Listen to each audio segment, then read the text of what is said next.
Hello everyone, in this video I'm going to show a step-by-step tutorial on how to add payment method on FxPro account. So first we're going to go to our browser, and as always search for FxPro.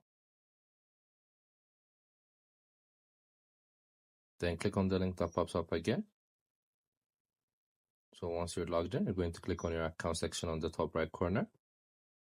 Then click on manage bank details. So here you can click on add new bank details to add your bank account. Then click on add new bank details. So you're going to insert your name, your account number, your sort code, your bank name, your currency.